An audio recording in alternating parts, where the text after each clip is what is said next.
Hello and welcome back to MIDI FX. Today I want to demonstrate how you can integrate on the Mac the MIDI FX application with Logic Pro.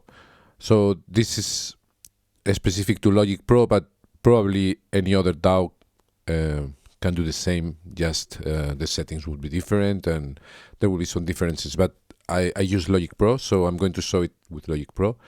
So the first thing, you have to have the IAC driver active. So in this case, we have it here. We have bus 1, bus 2. We're not using bus 2. I could delete it, but well, bus 1. So this is active. And you have to make sure on the MIDI FX application, in this case, we're receiving transport and MIDI clock from the IAC driver because we want Logic to control the transport and the clock. And of course, we have it set to receive sync and to receive transport. Okay, so then it's important, each thing that you want to do in Logic, like for example, we have different instruments. Let's start with the first one. So we have this quantum piano. Okay, so in this case, we want to place the MIDI FX application in between whatever is happening in Logic. So we have this MIDI track, which has some MIDI data, and we want this to go to the application and then be processed. So it would be this first chain. It would be processed, in this case harmonized, and then back to the application, and it goes into the quantum piano track. So in order to do that, we set the input here in the MIDI FX application. So in this case, we have channel 2, and we set it to only listen to the IAC driver of bus 1 and channel 2. Of course, this track in Logic is sending into the same driver, channel 2. It's important because you can create nasty loops of MIDI if you don't make sure that each thing is only sending or receiving from one place. So then, after the data is processed, so the notes are harmonized, it will go out through this output on channel 1, the same IAC driver. And on the quantum piano, we have the settings for the track, and we say that it receives only the notes from the IAC driver bus, channel 1. So, let's hear it.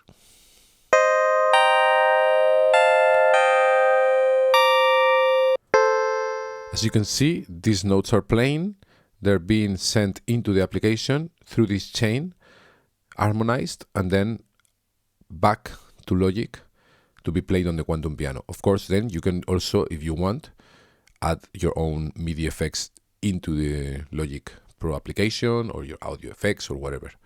So this would be the first one. And then we have here the ASM synthesizer. And then in this case, we have a sequencer on the MIDI FX application, which is sending long notes through the arpeggiator to make like a bass line, and then out through channel 3. Of course, here we have set channel 3 with the same driver bus. And if we... okay. So here we have a sequencer. So here we're receiving transport. It's very important to set the Logic MIDI settings and sync settings. So in this case, in the MIDI sync project settings, we have the destination for the MIDI timecode. And so we're sending clock and we're sending MIDI time clock. We don't want the other ones. And it's important to set this to play at the start only, because else it's going to be sending some messages of stop, continue, and the MIDI FX application doesn't work well with that because it starts stopping and starting. So in this case, we want only that it sends the play message at the start. So this is important. Of course, here you have to put the IAC driver as an input. And yeah, I think that's it. So now, when I press play, the sequencer is going to start playing.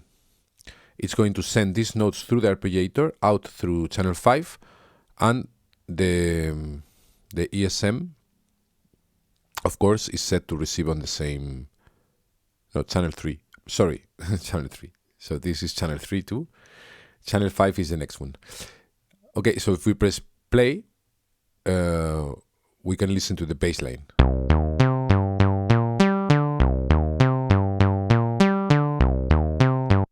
As you can see, I like generating bass lines with the arpeggiator because I can just put the note for the main chord and then set the intervals with the current scale. So in this case, we are in C minor.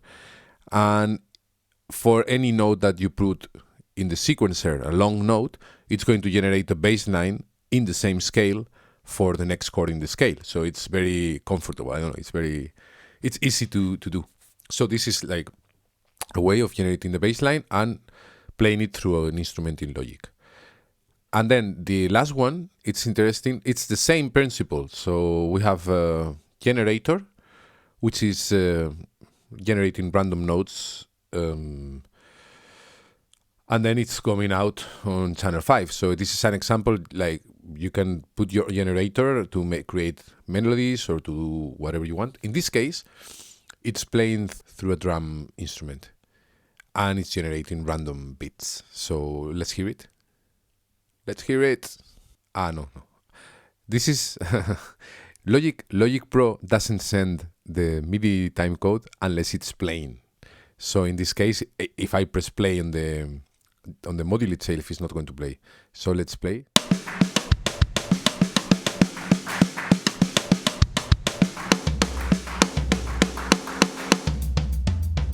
Okay, so that's like a random drum beat. And let's hear it all together.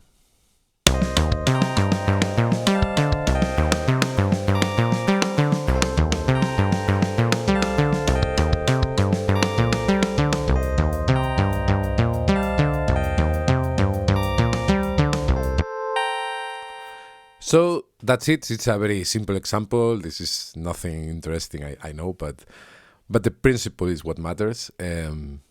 So how you can use MIDIFX Pro to control or to process MIDI data from Logic, to control virtual instruments, to generate your own, like, I don't know, random melodies, pseudo-random melodies, etc. And then just send it to Logic Pro, and you can also record, of course. Anything that you send to Logic, it's just MIDI data. You can record it on the track for adjusting, processing, whatever you want. So thank you for watching. I hope you found this interesting. I know most people use the application on the iPad, but I still think that the Mac version is really interesting for this reason, that you can also integrate it into Logic, and yeah, I like it. So, well, the new update will be out soon.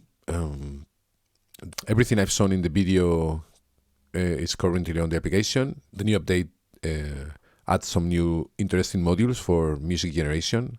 I posted a video yesterday about it, and most importantly, support for AUB3 plugins, which is really more interesting for the iPad version, because on the Mac there is not so much support for it, but I guess in the future it would be.